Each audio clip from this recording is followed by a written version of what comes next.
Understanding Abash, meaning usage and example. Imagine standing in front of a large audience, ready to give an important speech, when suddenly you realize your fly is open. That overwhelming feeling of embarrassment you'd experience, that's what it means to be abashed. Word type. Abash is a verb. Meaning, to abash means to make someone feel embarrassed, disconcerted, or ashamed. It's about causing someone to lose their composure or confidence, often due to a sudden realization or unexpected situation. Word history. The word abash has an interesting etymology. It entered the English language in the late 14th century, derived from the Old French word abaisser, meaning to diminish or make lower. This, in turn, came from the late Latin word bassus, meaning short or low.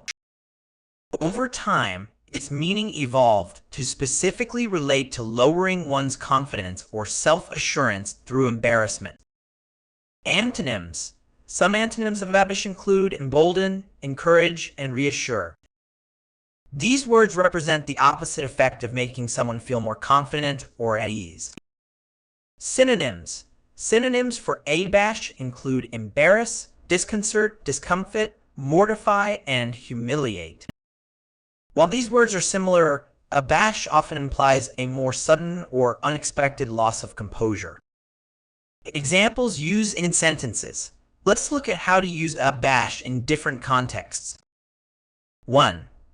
The young scientist was abashed when her esteemed professor pointed out a fundamental flaw in her research methodology. 2.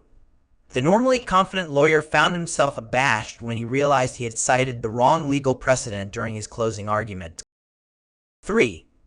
The arrogant CEO was thoroughly abashed when his employees unanimously voted against his proposed company restructuring.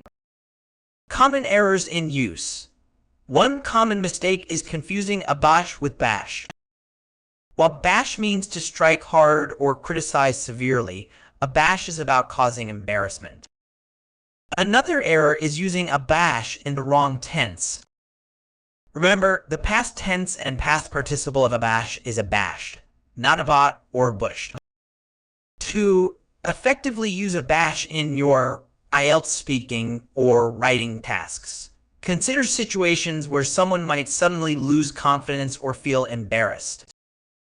This word can add sophistication to your vocabulary when describing social interactions or personal experiences.